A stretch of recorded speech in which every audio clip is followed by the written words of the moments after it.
लेकिन सरकार की नौकरी थी, उसकी एक बंदिश थी, उसकी एक जिम्मेदारी थी, उसके रहते हुए बहुत सारी बातें कहने की आज़ादी नहीं थी। और एक अच्छा इंसान ही एक अच्छा नेता होता है, एक अच्छा इंसान ही एक अच्छा बाप होता है, एक अच्छा इंसान ही एक अच्छा पिता होता है, एक अच्छा बेटा होता है। बीजेपी के साथ में SC ST OBC का कभी तालमेल बन ही नहीं सकता, विचारधारा कभी मिल ही नहीं सकती। बाबा साहब के संदेश को समझिए और आज आपने यहाँ से छोड़ करके और आप अपना बहुजन इस आंदोलन का हिस्सा बनिए।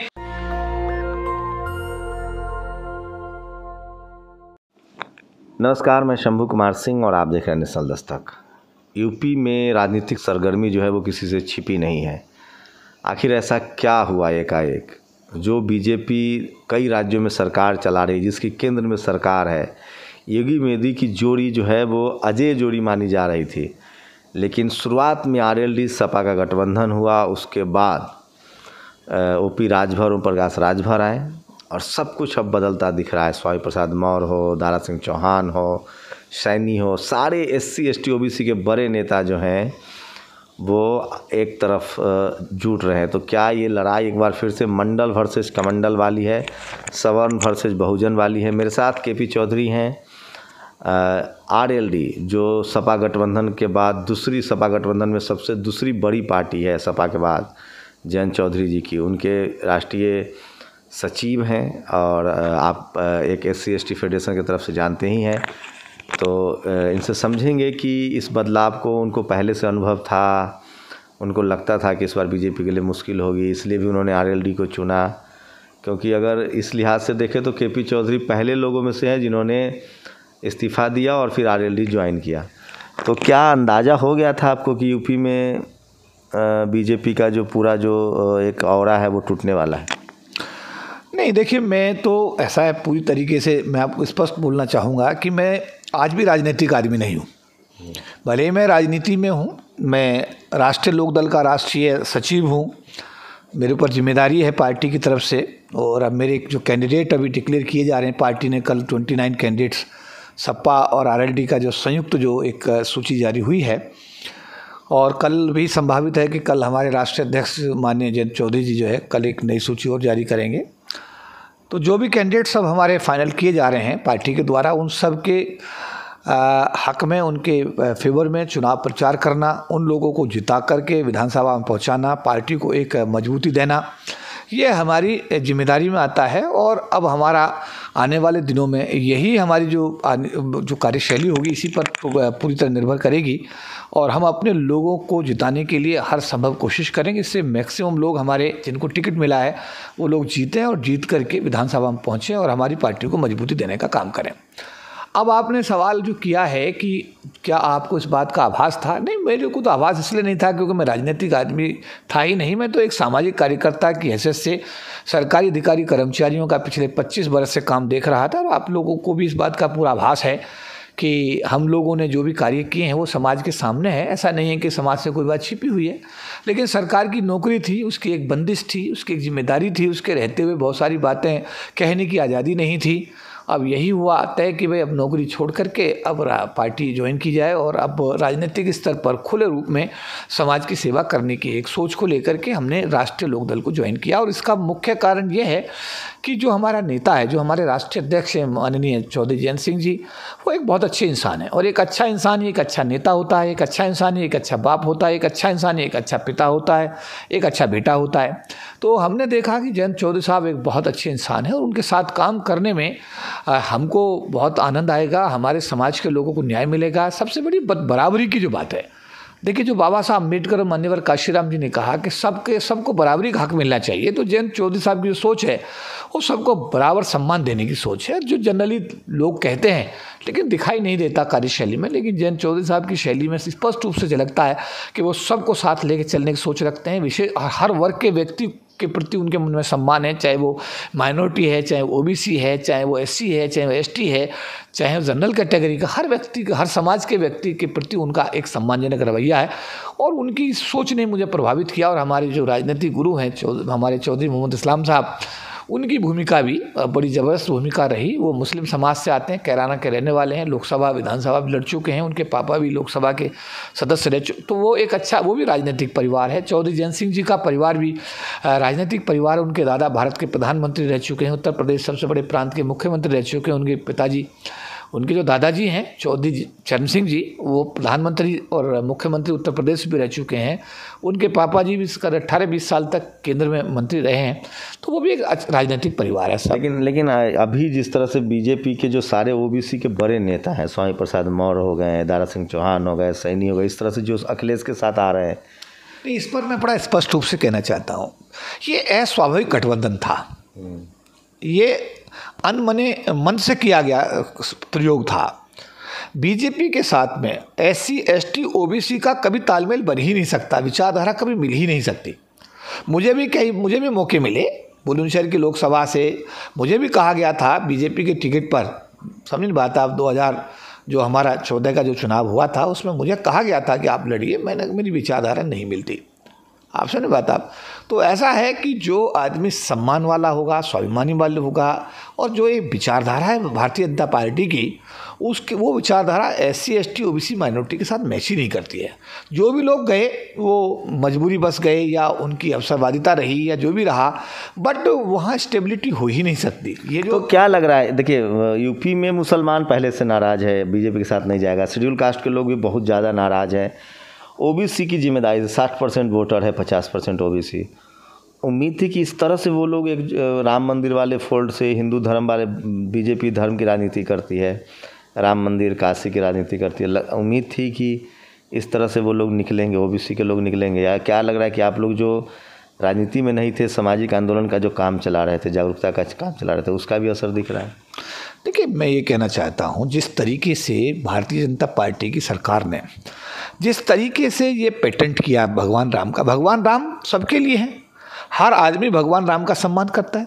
हर आदमी के घर में जाइए, हिंदू के अगर घर में जाएंगे तो उसके घर में भगवान राम की, भगवान हनुमान की, जनरली मैंने तो ये देखा कि उनके यहाँ पर निश्चित रूप से कोई ना कोई फ़ोटो मिलेगी। सब लोग सुबह को अपने अपने इष्ट देव, चाहे वो कोई बाबा साहब अम्बेडकर को अपना इष्ट देव मानता है, कोई भगवान बुद्ध को मानता है, कोई मोहम्मद पैगंबर को मानता है, कोई ईसा मसीह को मानता है, कोई भगवान राम को मानता है। ये धर्मनिरपेक्ष राष्ट्र है। डॉक्टर अम्बेडकर ने जो संविधान बनाया है इसमें साफ तौर पर लिखा है, धर्मनिरपेक्ष का मतलब सभी धर्मों के लोगों को भारत में रहने का, सम्मान से जीने का, और उनका जो नागरिकता है संविधान के हिसाब से सबको बराबर अधिकार है। लेकिन इस सरकार ने आने के बाद जिस तरीके से भगवान राम का पेटेंट करने की कोशिश की, जैसे ये उन्हीं का ब्रांड नेम है,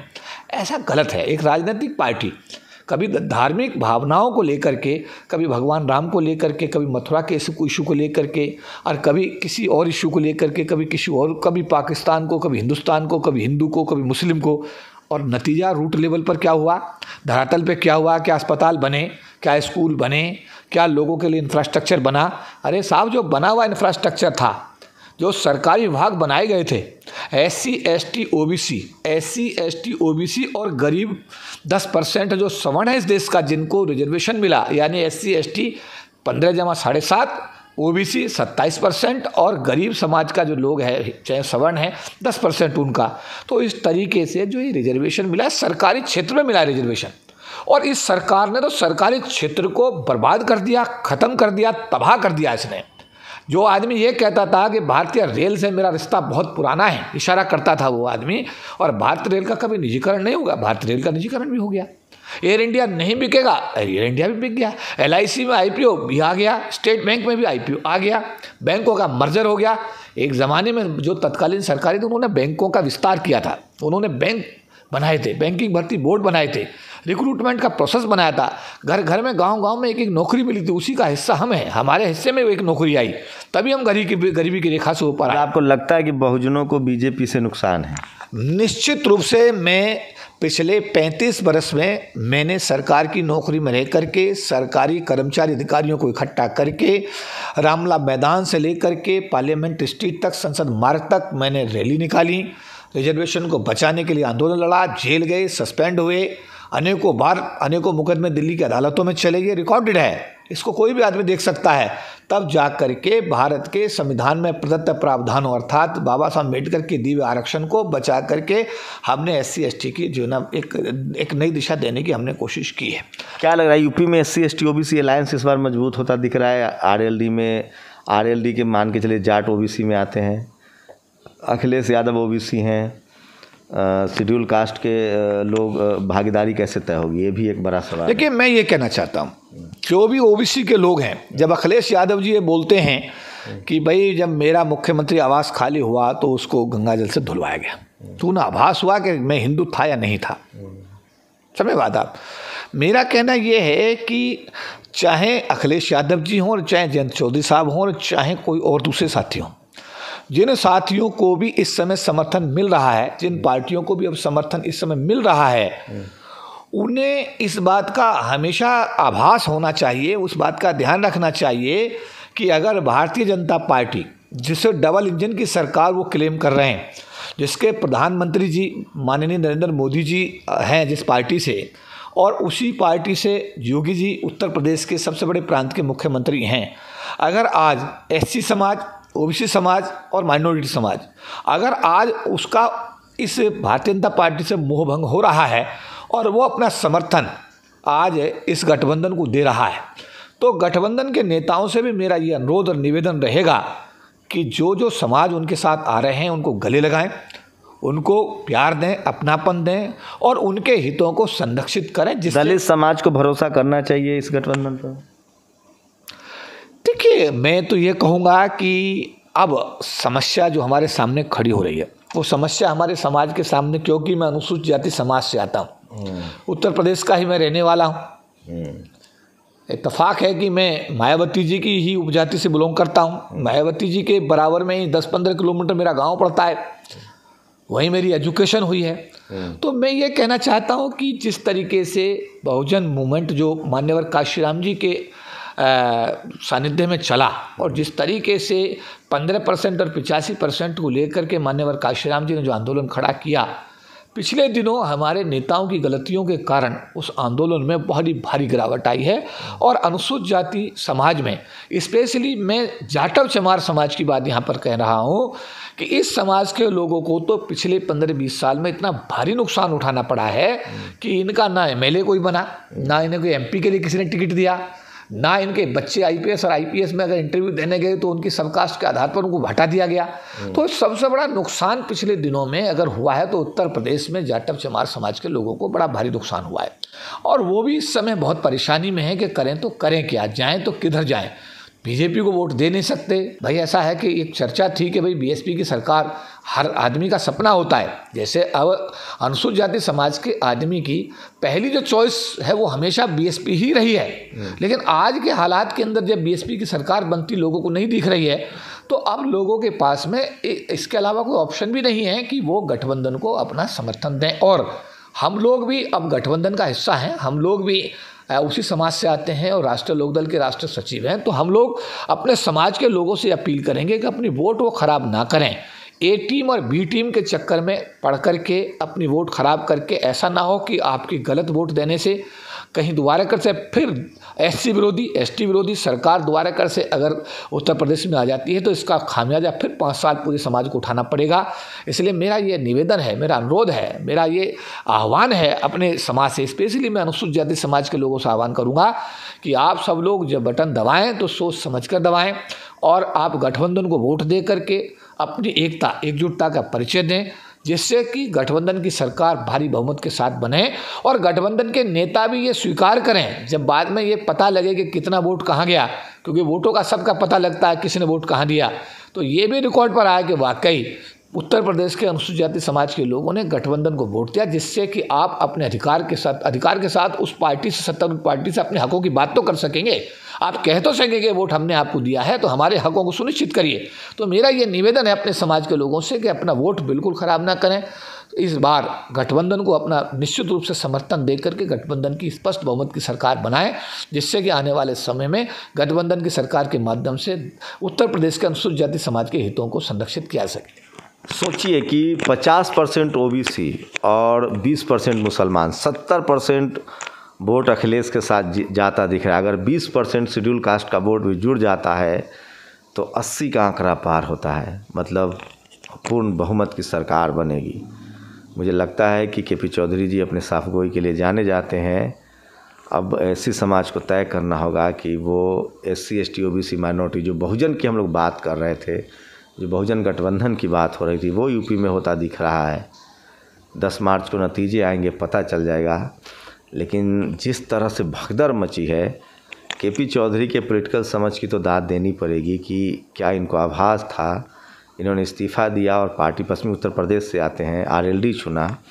और जो सपा RLD गठबंधन में सपा RLD जो है वो दूसरी बड़ी पार्टी है और चौधरी जी उसके राष्ट्रीय सचिव हैं। मास्टर स्ट्रोक तो मुझे लगता है कि इसे कहते हैं कि जो भी लोग किसी भी मजबूरी के साथ, कोई भी कारण किसी का है और वो भारतीय जनता पार्टी में आज भी अगर टिका हुआ है, तो कृपया करके